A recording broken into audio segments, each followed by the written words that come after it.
warahmatullahi wabarakatuh. Selamat malam Mas Tommy. Terima kasih Salam udah warahmatullahi. untuk hadir di acara Zoom ini. Zoom ini bukan wawancara, isinya wawancara tapi bukan konseling, bukan juga untuk memberi diagnosa, tapi untuk wawancara tugas mata kuliah psikodiagnostik. Apakah Kak Tommy bersedia untuk membantu aku? Ya, bersedia, boleh juga direkam juga, saya bersedia. Oke, makasih ya Mas Tommy. Langsung aja kita mulai ke pertanyaan pertama ya. Kak Tommy, aktivitas sekarang biasanya ngapain aja sih? Sebagai pria dewasa pastinya kan ya prioritas kerja ya. Hmm. Sebagaimana Kamel tahu, aku kan tinggal di Rangkas Bitung, jadi harus PP gitu ya ke Jakarta, pagi berangkat, pulang sore gitu kan. Kemudian juga sekarang tugas kuliah banyak ya menumpuk, terutama ya S1 IC ini. Sebenarnya malah lebih banyak lagi kan aku kan S2 juga waktu tahun kemarin, tapi alhamdulillah udah selesai di bulan Maret kemarin. Jadi sekarang tinggal S1 UICI ya sambil kerja juga, kuliah juga gitu. Oke, berarti belakangan ini Kak Tommy lagi sibuk banget ya, bukan lagi santai atau lagi eh, longgar aja. Kalau dibilang santai, itu sebenarnya kalau santai itu gimana kitanya ya. Tapi yang jelas aku tuh sebenarnya termasuk orang yang gede di jalan gitu. Kebanyakan di apa namanya kereta gitu ya KRL. Jadi lumayan bikin stres sih Kamel ya. Karena kan nyampe rumah atau misalnya kita di sela-sela waktu istirahat pengen ngerjain tugas kuliah, nah itu benar-benar mau ngumpulin moodnya susah banget gitu. Jadi kadang-kadang orang juga ngelihat aku kayak tadi Kamel misalnya Katomi lagi bete ya. Nah itu sebenarnya bukan bete sih, itu lebih ke capek ya karena berdesak-desakan kan dengan orang-orang di kereta gitu ya. Belum juga beban kerjanya yang bikin kita banyak kepikiran gitu. Akhirnya mau nggak mau mengerjakan tugas kuliah juga kadang-kadang cuma ada di sisa-sisa waktu dan sisa-sisa energi aja. Oke, baik-baik. Jadi kan tadi berarti Mas Tommy ini merasa stres banget gitu ya. Biasanya tanda-tanda apa yang Kak Tommy rasain misalnya dari pikiran, perasaan atau aktivitas sehari-hari? Biasanya kalau aku tuh kalau stres, tapi sebenarnya nggak stres banget ya, karena kan sebenarnya tugas itu kan kuliah itu kan bagus ya. Jadi kalau dibilang kan stres itu kan ada dua ya Kamel ya yang kita belajar bareng-bareng di psikologi. Ada stres yang di-stres, kalau di-stres kan itu negatif ya, bikin kita sampai ke depresi gitu kan capek.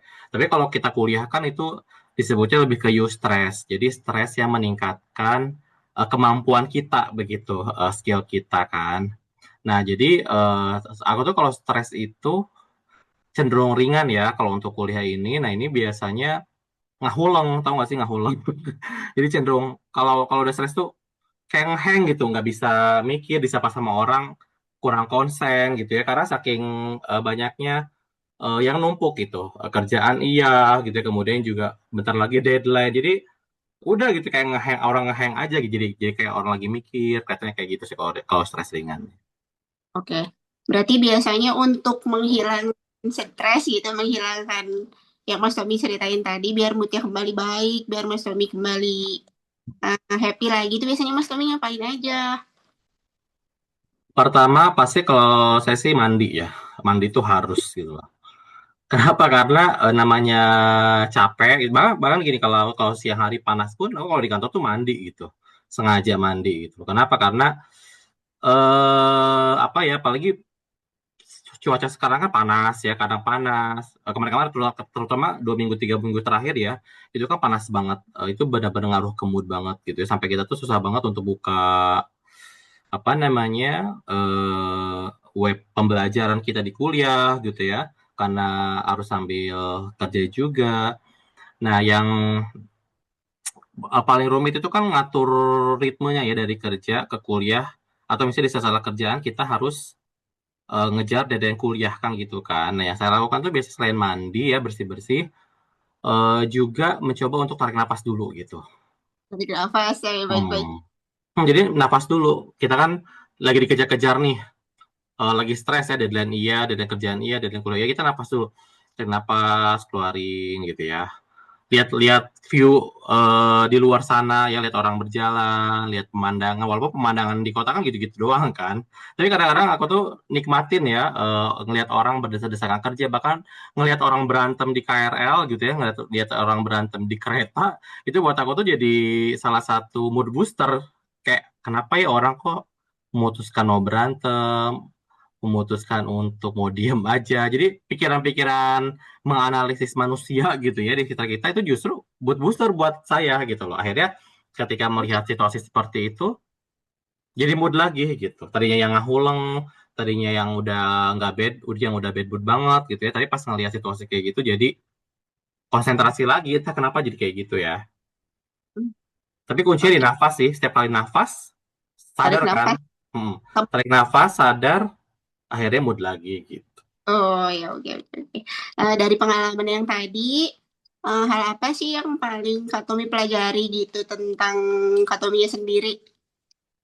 Iya, kalau apa dari pembelajaran stres itu ya terutama ya, ketika kerja iya, kuliah iya, yang jelas memang hidup kita itu nggak akan jauh-jauh dari yang namanya stres ya pasti. Tapi kita harus pastikan stresnya itu eustress, bukan distress. Kalau distress kan nanti kita memperburuk kondisi diri sendiri ya, bahkan mungkin jatuhnya ke gangguan mental gitu. Tapi kalau you stress, nah itu kita jadi upgrade kelas, upgrade skill, kemampuan kita nambah, duit kita nambah juga gitu ya kalau di dunia kerjaan. Kalau di kuliah kita ilmu nambah, gelar nambah. Jadi kuliah dan kerja ini adalah stres yang sebenarnya seru gitu ya. Seru ya kan, nambah ilmu buat kita juga dan itu jadi pembelajaran oh ternyata ini adalah cara kita supaya nanti di hari tua nanti kita enggak demensia, Kamel. Jadi Oke. kalau kita dari sekarang dilatih untuk terus bisa berpikir ya, menganalisis. Kan kalau kuliah kan gitu ya, harus mikir, menganalisis kan. Nah, itu nanti di hari tua kita terlatih gitu, tetap bisa mikir. Jadi nggak cepat pikun, nggak demensia gitu. Oke, baik. Terima kasih Mas Tomi. Ada lagi yang mau diceritain mungkin? Apa ya? Ya mungkin kalau sekarang sih lebih ke bingung juga ya. Kuliah psikologi ini kok nambah semester makin berat banget ya tugasnya gitu. Agak susah dikejar apalagi semester depan magang. Jadi ya berharapnya sih semoga di semester selanjutnya masih bahkan semester ini berusaha untuk tetap bisa kita selesaikan gitu ya seluruh tugasnya walaupun stres iya, tapi semester depan juga semoga kemampuan kita untuk menangani stres juga lebih baik lagi karena kan bebannya makin banyak, tingkat stresnya makin tinggi, jangan sampai kuliah psikologi bikin kita jadi gila gitu. Oh, oke, setuju. Baik, baik. Gitu Kamel. Ya, ya udah, cukup itu aja mungkin yang mau Mas Tommy kasih pesannya untuk aku. Jadi terima kasih udah mau berkenan gitu untuk hadir di acara Zoom ini sebagai bahan pembantu tugas mata kuliah aku gitu. Terima kasih. Nanti untuk rekaman ini akan direkam dan dikirim sebagai bahan tugas aja. Gitu. Oke, siap Kamel, boleh boleh. Ini kita izin foto dulu ya. Boleh boleh. Atau terus sekali lagi. Satu, dua. Oke, gitu aja Mas Tommy. Terima kasih banyak ya. Iya, sama-sama Kamel.